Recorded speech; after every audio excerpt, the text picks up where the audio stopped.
आज मैं एक नई सीरीज को स्टार्ट करने वाला हूं जो कि कुछ ही दिन पहले रिलीज हुई है। तो इस एपिसोड की शुरुआत में हमें बताया जाता है साउथ ईस्ट आइलैंड में बहुत सारे मिस्टीरियस क्रिएचर पाए जाते हैं जिनके पास बहुत सारी सुपर पावर होती हैं और इंसान हमेशा इनका अपने फायदे के लिए इस्तेमाल करते हैं। लेकिन इंसानों का लालच बहुत ज्यादा बढ़ गया, इसलिए उन्होंने उन पर एक्सपेरिमेंट करने शुरू कर दिए और एक्सीडेंटली ऐसे क्रिएचर को तैयार कर दिया जो इंसानों को अपना होस्ट बनाकर उन्हें बहुत सारी सुपर नेचुरल पावर देता, जिसे हासिल करने के बाद इंसान बहुत ही खतरनाक हो जाते हैं। और हमें इस कहानी के मेन कैरेक्टर को दिखाया जाता है जो कि हमें बताता है कि मैं गांव से शहर आया ताकि मैं यहाँ पर पैसे कमा सकूं और मैंने बहुत सालों तक फैक्ट्री में काम किया और आखिरकार जब मैं 24 साल का हो गया तो मैंने खुद का एक स्टोर ओपन किया। लेकिन तभी मुझे अपनी दादी की तरफ से कॉल आई कि उनकी तबीयत बहुत ही खराब है और बहुत जल्द उनकी टिकट कटने वाली है। तो इसलिए मैं अपनी दादी से मिलने के लिए उनके गाँव जा रहा हूँ और हम लू जियाओ को देखते हैं जो कि अपने गाँव पहुँच गया होता है और वो जगह काफी अजीब होती है और खतरनाक भी लग रही होती है। और वो गली में चल रहा होता है, तभी उसके सामने कुछ लोग देखते हैं जो उसे बहुत ही अजीब तरह से देख रहे होते हैं और कुछ लोग उसे देखकर अपने घर का दरवाजा ही बंद कर लेते हैं। और वो कुछ देर चलने के बाद आखिरकार अपने घर पहुंच जाता है। तभी उसे अपना डॉग येलो दिखता है जो कि उसके पास फौरन आ जाता है और वो उसे देखकर प्यार करने लगता है। तभी मिसिस सुन आती है जो कि लू जियाओ की दादी की केयर टेकर है और वो उसे उसकी दादी माँ के पास ले जाती है और लू जियाओ देखता है कि उसकी दादी माँ की हालत काफी खराब है। तो लू जियाओ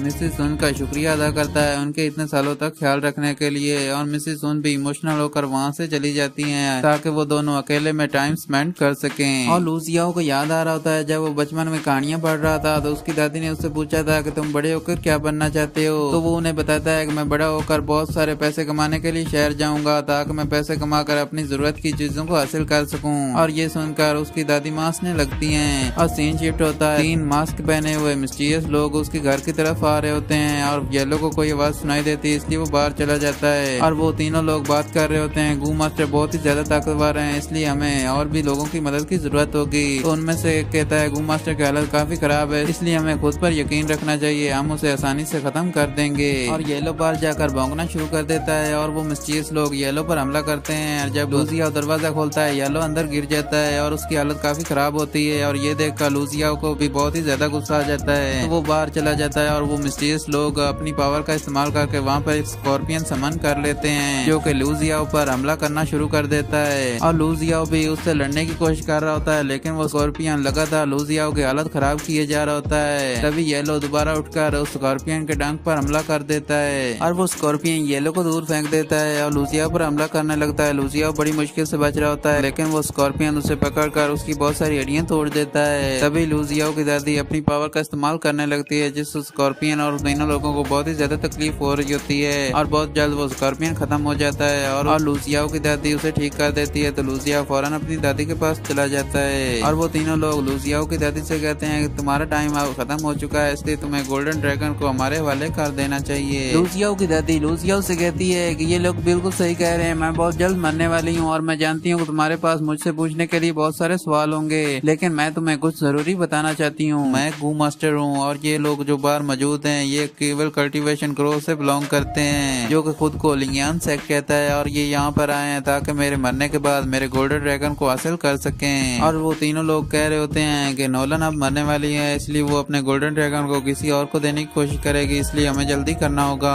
और नोलन लू जियाओ को बता रही होती है कि दुनिया में बहुत सारे ड्रैगन पाए जाते हैं लेकिन गोल्डन ड्रैगन सभी का किंग है और इसके पास दुनिया को क्रिएट करने और तबाह करने की ताकत मौजूद है। और जो मैंने बचपन में तुम्हें बुक स्टडी करने के लिए दी थी उसमें इसके बारे में सभी जानकारी मौजूद है, उसे अच्छी तरह से स्टडी कर लेना।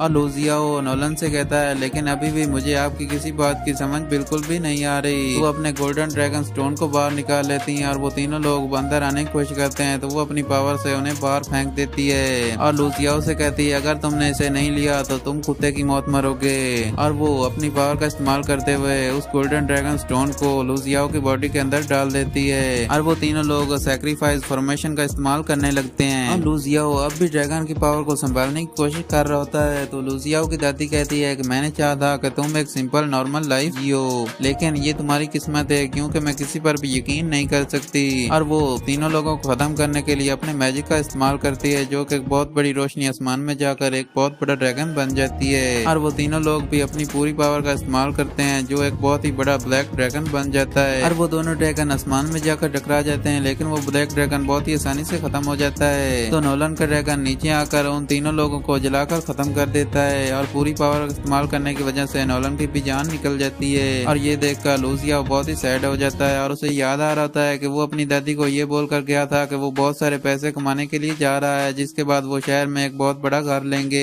लेकिन अब उसकी दादी उसे छोड़कर जा चुकी है। और हमें अगले दिन का सीन दिखाया जाता है जहाँ ज़ुयान के घर के बाहर बहुत सारे लोग मौजूद होते हैं, क्योंकि ज़ुयान की दादी का फ्यूनरल चल रहा होता है। और जब ज़ुयान अपनी दादी के पास बैठा होता है कि उसके सर में दर्द होना शुरू हो जाता है और उसकी गर्दन पर अजीब से निशान भी बन रहे होते हैं। तभी उसके पास मिसिस सोन आती हैं, जिनसे वो गू मास्टर के बारे में पूछता है, लेकिन मिसिस सोन से ज़ुयान को कुछ भी पता नहीं चलता। तभी वहाँ पर कुछ लोग आने लगते हैं जो वहाँ पर मौजूद लोगों को दूर धकेल रहे होते हैं। तभी वहाँ पर एक शख्स अंदर आता है जिसका नाम ली शेंग होता है और उसके साथ एक लेडी भी होती है। तो वो अंदर आने के बाद कैंडल जलाकर नोलान के लिए प्रे करने लगता है और ये देखकर ज़ुयान भी उन्हें ग्रीट करता है। तो वो प्रे करने के बाद ज़ुयान से पूछता है क्या तुम ही ज़ुयान हो? तो ज़ुयान उससे कहता है मैं ही ज़ुयान हूँ, आपको मुझसे क्या चाहिए? तो ली शेंग ज़ुयान को बताता है कि तुम्हारी ग्रैंड मदर और मैं एक ही मास्टर के स्टूडेंट थे, इसलिए मैं तुम्हारा सीनियर हूँ। और वो लड़की ज़ुयान से कहती है कि मेरी जान हम यहाँ पर आए गोल्डन ड्रैगन को लेने के लिए। और ये सुन कर ज़ुयान ली शेंग से कहता है मैं ऐसी चीज के बारे में बिल्कुल भी नहीं जानता हूँ। तो ली शेंग ज़ुयान से कहते हैं तुम्हारे बारे में मुझे तुम्हारी दादी ने बताया था,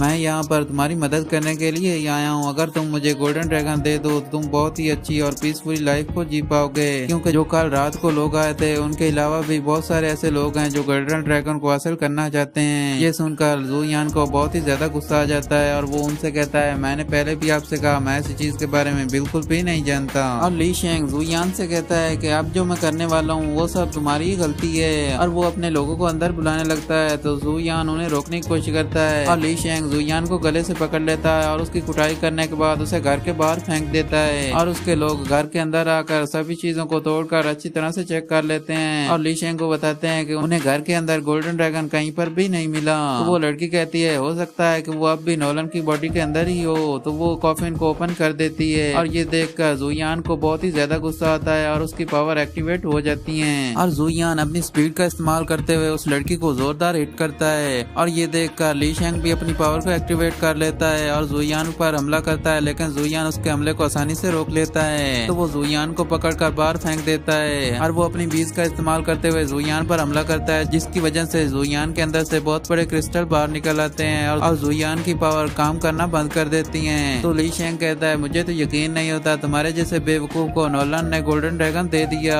अगर तुम मुझे अपना गोल्डन ड्रैगन नहीं देना चाहते तो मैं अपनी पावर का इस्तेमाल करके तुमसे छीन लूंगा। वो अपनी पावर का इस्तेमाल करते हुए उसके सीने के अंदर हाथ डाल देता है और गोल्डन ड्रैगन स्टोन को बाहर निकालने की कोशिश करता है, लेकिन वो गोल्डन ड्रैगन ज़ुयान को प्रोटेक्ट कर रहा होता है, इसलिए ली शेंग की पावर उसी पर बैकफायर कर जाती है। तो ज़ुयान उसे जोरदार किक मारकर उसे दूर कर देता है। वो लड़की बाहर आती है जिसने ली शेंग के लोगों को भी खत्म कर दिया होता है और वो ली शेंग से कहती है मेरी जान तुम काफी थक चुके हो इसलिए आराम करो, मैं तुम्हारे लिए गोल्डन ड्रैगन को लेकर आती हूँ। और वो ज़ुयान के पास जाते हुए कहती है कल रात को तुम खुशकिस्मत थे कि जिंदा बच गए, लेकिन अब तुम जिंदा नहीं बचोगे।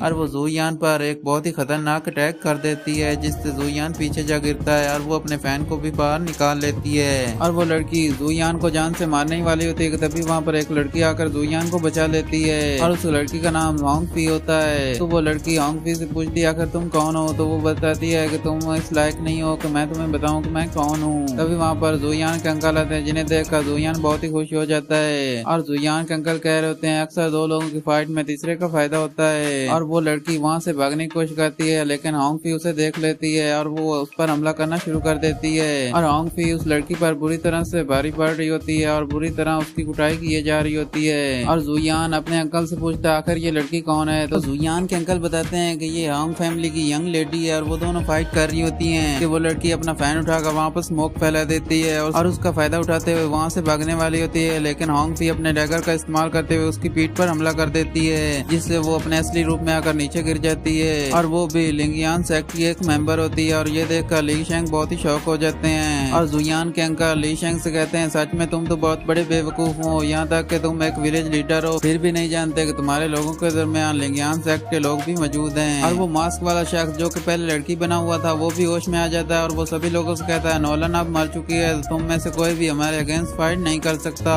इसलिए तुम सभी बहुत ही जल्द मरने वाले हो हमारे लिंगियान सेक्ट के हाथों। और ली शेंग से कहता है तुम एक बहुत ही बड़े बेवकूफ इंसान हो, इसलिए तुम कभी लायक ही नहीं थे कि तुम्हें गोल्डन ड्रैगन मिले, खुद को देखो तुम कितने कितने बेकार हो। ये सुनकर ली शेंग को भी बहुत ही ज्यादा गुस्सा आ जाता है और वो अपनी पावर को एक्टिवेट करके मास्क वाले शख्स पर हमला कर देता है और वो मास्क वाला शख्स खुद को सेल्फ डिस्ट्रॉय करते हुए ली शेंग से कहता है कि मैंने आपको 1 साल तक सर्व किया है, इसलिए मैं चाहता हूँ कि तुम भी मेरे साथ मरो। ली शेंग उसे खुद से दूर करते हुए कहता है कि तुम एक घटिया इंसान हो, तो तुमने सोचा भी कैसे है कि मैं तुम्हारे साथ मरूंगा, और वो उसे अपनी पावर से खुद से दूर कर देता है और सभी लोग वहाँ से भागने लगते हैं और वो शख्स कह रहा होता है गोल्डन ड्रैगन और तुम सभी लोग हमारे लिंगियान सेक्ट के हाथों खत्म हो गए, और वो सेल्फ डिस्ट्रॉय हो जाता है जिसकी वजह से पूरी जगह वहाँ पर गिरने लगती है। और जुयान अपनी ग्रैंड मदर के पास जाने की कोशिश करता है तो उसके अंकल उसे पकड़ लेते हैं और वो पूरी जगह वहाँ पर गिर जाती है। इसी के साथ जुयान की ग्रैंड मदर वहीं पर दफन हो जाती है और जुयान वहाँ पर जोरों शोरों से रोने लगता है और ये एपिसोड यहीं पर एंड हो जाता है। Thanks for watching.